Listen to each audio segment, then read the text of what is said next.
Hi,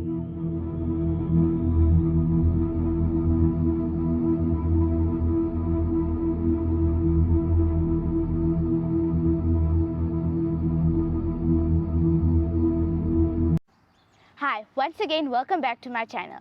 Please subscribe and enable the bell button to get more videos. Our topic for this video is Kuiper Belt. The Kuiper Belt is like a donut-shaped region in our solar system which lies beyond the orbit of Neptune. It is one of the largest structures in the solar system and is approximately about 30 to 55 astronomical units away from the Sun. Filled with icy bodies that are thought to be the leftover from the early period of the solar system's formation. It is likely assumed that when Neptune moved to the outer solar system, its gravity stole so much of these small icy bodies that it wasn't able to form into a large planet. Today, the Kuiper Belt is slowly eroding itself away. Objects that remain collide into each other, producing even smaller objects fragmented by the collision. Sometimes comets and dust are also blown out of the solar system by the solar wind. This region of space was given its name from an astronomer named Gerard Kuiper, who formed the theory about objects beyond Pluto. Astronomer Kenneth Edgeworth also mentioned about space objects beyond Pluto. This is why sometimes people call the Kuiper Belt Edgeworth Kuiper Belt. It is estimated that millions of these ancient small icy bodies are larger than 100 kilometers wide. Some are even larger than 1,000 kilometers wide. In addition to rock and water ice, it also contains a variety of other frozen compounds like methane and ammonia. The first Kuiper Belt object to be discovered was Pluto in 1930, which was a time before astronomers had a reason to accept a large population of icy worlds beyond Neptune. Today, Pluto is known as the king of the Kuiper Belts. It is the largest object in the region. Till now, over 2,000 of these objects have been classified, but to our surprise, it only contains a tiny fraction of the total number of objects scientists think are out there. They are assuming the total mass of all the material in the Kuiper Belt is about the same as 10% of the Earth's mass. The icy belt contains an enormous volume of space in the outer solar system. Unevenly distributed through space, these space artifacts are diverse in size, shape, and color. Once it was seen, it led us the understanding that there are several distant groupings or populations of these objects. These ancient icy space bodies could give us clues about their history. The scattered disk is a region in the Kuiper Belt that stretches far beyond the main part of the Kuiper Belt and is home to objects that have been scattered by Neptune's gravity into orbits that are highly elliptical and highly inclined to the plane of the planets.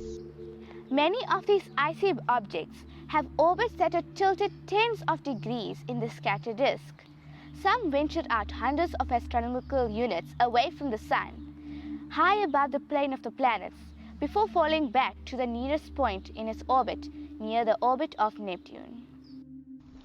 The orbits of many objects in the scattered disk are still slowly evolving, with objects in the region being lost over time.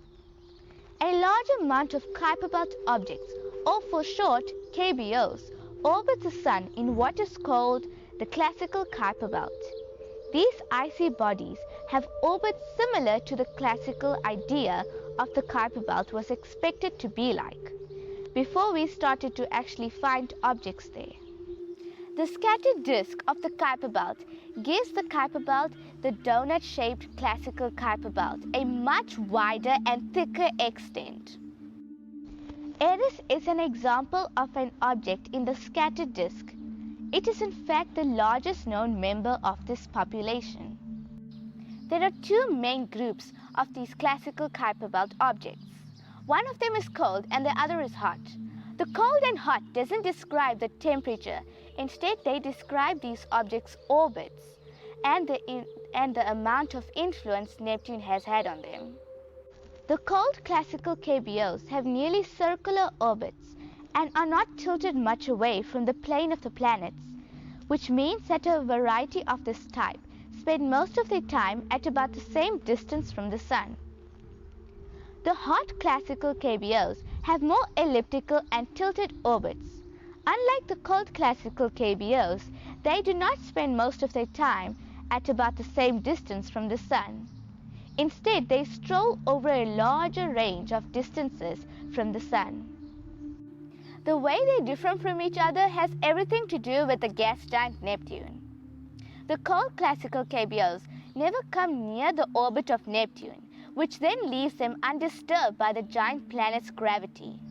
The orbits of cold classical KBOs haven't really changed much for billions of years. The hot classical KBOs in the past have had interactions with Neptune's gravity. These interactions then forced energy into their orbits, which then affected their orbits by stretching them into elliptical shape and tilted them slightly out of the plane of the planets. A number of KBOs are in orbit that are tightly controlled by Neptune's area called resonant KBOs. They orbit with the giant planet, which means their orbits are in a stable repeating pattern with Neptune. This type of KBO completes a specific number of orbits in the same amount of time that Neptune completes a specific number of orbits. Detached Kuiper belt objects are objects that have orbits that never come closer to the Sun than about 40 astronomical units away from the Sun. This separates them from most other KBOs, which spend at least part of their time in the region between 40 and 50 astronomical units away from the Sun. Because their orbits don't come close to Neptune's, which is 30 astronomical units away from the Sun, these detached objects are dragged out of the Kuiper belt by interactions with the giant planet. Scientists think it's likely some other force that is responsible, such as an undiscovered giant planet, the gravity of a passing star, or gravitational perturbations, as the Kuiper belt was forming long ago. Perturbation is a complex motion of a massive body subject to other than the gravitational attraction of a single other massive body. An example of a detached KBO is Sedna. The closest it comes to the Sun is 76 astronomical units, while at its furthest it travels to about 1,200 astronomical units from the Sun. Astronomers think the source of centaurs is from the Kuiper belt. Centaurs are objects with orbits that travel through the space between the orbits of Jupiter and Neptune. They interact strongly with the gravity of the giant planets. These interactions are fated to either be ejected out of the solar system or pushed into the inner solar system, where they become comets or crash into the Sun and planets. A large number of KBOs have moons, either that is significantly smaller bodies that orbit them, or are binary objects. Some binaries actually touch, creating a sort of peanut shape, what's known as a contact binary. Pluto, Eris, Haumea, and Quora are all Kuiper belt objects that have moons. Telescope observations suggest that NASA's New Horizons spacecraft's 2019 flyby could be with a contact binary. But binaries may result from low-speed collisions with KBOs, which would allow them to survive the impact by sticking together due to their mutual gravity. One thing that makes binary KBOs particularly interesting is that they're extremely ancient objects.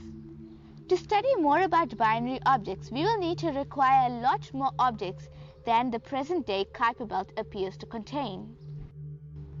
Only one spacecraft till today has encountered this region of space. Launched by NASA on 19 January 2006, the New Horizons was sent to the outer solar system to explore the Kuiper belt.